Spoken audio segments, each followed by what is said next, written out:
Everyone,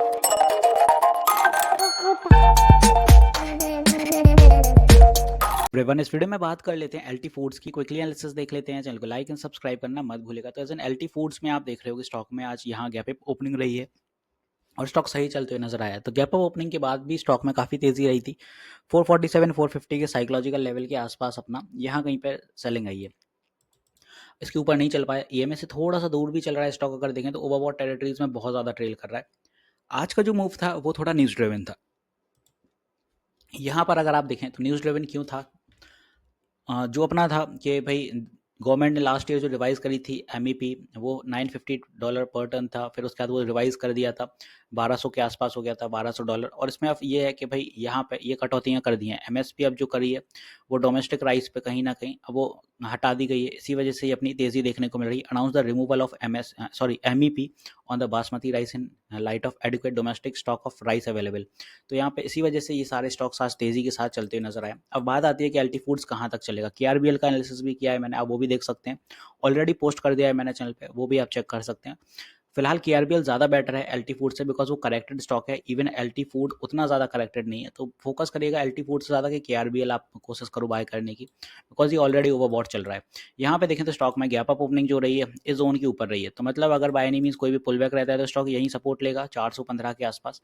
और वो इसलिए बोल रहा हूँ बिकॉज डेली टीएफ अभी तो चल सकता है, नो डाउट पोटेंशियल बन रहा है। तो फिलहाल के लिए अगर कुछ यहाँ पे पुल बैक रहे हैं, कंसोलिडेशन है, तो ट्रेंड लाइन के आसपास आके बाउंस करेगा तो टारगेट अपने अभी 450 प्लस 475 देख सकते हैं स्टॉक में। तो नेक्स्ट टारगेट इसके बाद जाएगा अपना 475 का साइकोलॉजिकल लेवल। तो फिलहाल बड़े टारगेट नहीं लेंगे अपन, यही रेजिस्टेंस हैं दो। और स्टॉक में जो अपने इमीडिएट सपोर्ट रहेगा नीचे के लिए यहाँ 425 का, और नीचे अपना ये 418 का। तो ये दो सपोर्ट यहाँ पे अपने रहने वाले हैं। डिविडेंड की बात करें तो रिसेंटली ₹1 का डिविडेंड अभी अनाउंस होने वाला है यहाँ पे। और एक्स डेट जो रही है वो अपनी 18 सितंबर रहेगी और पेमेंट डेट रहेगी 26 अक्टूबर। अब जो इंपॉर्टेंट है इस पर आपको नज़र डालनी है कि मैं क्यों बोल रहा हूँ कि इतना अच्छा नहीं है स्टॉक जितना केआरबीएल है। वजह है मंथली टाइम फ्रेम पे जब आप आरएसआई देखते हैं तो कहाँ चल रहा है, ओवरबॉट 86 के आसपास। पहले भी जब भी जोन के आसपास आरएसआई आया मंथली टीएफ पे तो एलटी फूड्स में गिरावटें देखने को मिली और वही जोन पे फिर से आ गया। यहाँ पे अगर आप देखें 2013, 15, 17 और ये 18, और यहाँ पे वापस इसी जोन में फिर से 2024 में पहुंचा है। सेम एज इट इज़ अगर आप नोटिस करते हैं वीकली टाइम फ्रेम, तो यहाँ पे भी पाएंगे ओवरबॉट काफ़ी ज़्यादा है और इस जोन से पहले भी फॉल्स आ चुके हैं। तो दिस इज़ द रीज़न मैं बोल रहा हूँ कि उतना ज़्यादा इन्फ्यूज़ मत करिए। ट्रेडिंग पर्पज़ के लिए कुछ पॉइंट्स ले लीजिए, but don't go for edge of long term swing. यहाँ पे वो करेक्शन के बाद ही इसमें करेक्शन एक बिल्डअप हो रहा है धीरे धीरे। अभी नहीं है, अभी थोड़ा न्यूज़ ड्रिवन है, बट चलेगा जब, सॉरी फॉल करेगा जब, तब फिर थोड़ी दिक्कतें आएंगी। तो इससे बेटर है कि आरबीएल देखिए, वो ज़्यादा लॉन्ग टर्म स्टॉक्स बनते हुए नजर आएंगे। इसमें सिर्फ दो टारगेट अपने आते हैं। यहाँ 450 जो आज अटेन होते होते रह गया और नेक्स्ट रहेगा 475। ज़्यादा बड़े टारगेट अपन लेके नहीं चलेंगे, उतनी बड़ी उम्मीद है भी नहीं स्टॉक से। ओवरऑल स्टॉक में जो सपोर्ट है ये वाले दो रहने वाले हैं। तो आई होप यहाँ पे ये सारी चीज़ें क्लियर होंगी कि स्टॉक में सपोर्ट कहाँ जा रहे हैं और रेजिस्टेंस।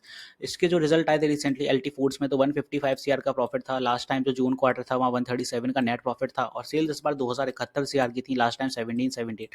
तो सेल्स में थोड़ी सी यहाँ पे इजाफा देखने को मिला, इसलिए नेट प्रॉफिट सही था। इन्वेस्टर्स में अगर देखें तो एफआई ने स्टेक बढ़ाए थे यहाँ पे जून क्वार्टर में 5.89% कर दिया, वहीं डीआई ने 5.67। डीआई में आता है डीएसपी स्मॉल, बंधन स्मॉल और मोतीलाल ओसवाल ग्रोथ। तो ये कुछ अपने स्टेक आते हैं। तो ओवरऑल आप देखें कि सारी चीज़ें सही दिख रही हैं एलटी फूड्स में। बस ये है कि ओवरबॉट बहुत ज़्यादा है, ओवर वैल्यूड है, तो उसके अकॉर्डिंग स्टॉक करेक्शन तो मांग रहा है। और इससे बेटर इसीलिए बोल रहा हूँ कि कोशिश करिएगा केआरबीएल को फोकस करने की। एक चीज़ और बता दूं, मैं लाइव सेशंस भी लेता हूँ मार्केट आवर में, सुबह 10 बजे से 1 बजे तक, और शाम 9 बजे भी लाइव आता हूँ। तो आप अपनी क्वेरी क्लियर कर सकते हैं, लाइव सेशन में इंटरेक्ट कर सकते हैं। यूट्यूब पर स्ट्रीम होता है, फ्री ऑफ कॉस्ट होता है। साथ ही साथ यहाँ पे अगर आप देखो तो केआरबीएल में स्टॉक जो अपना यहाँ से यहाँ तक चला था रिसेंटली, 138% रिटर्न दिए 104 दिन में। तो यहाँ करेक्शन तो बिल्डअप हो रहा है। वहीं आप देखो केआरबीएल उतना ज़्यादा नहीं चला, वो करेक्टेड होकर अब रेडी हो रहा है। तो उसमें भी मूव बनने के लिए फुल रेडी है। इसी वजह से मैं बोल रहा हूँ, इससे थोड़ा सा सावधानी के साथ बाय करिए। फोमो में आके बाय मत करिएगा एलटी फोर्ड में, वरना आप ट्रैप हो सकते हैं इस हाई पे और फिर ये करेक्शन लंबा दिखाएगा। तो मिलते हैं नेक्स्ट वीडियो में। This is me Shubham Yadav signing off.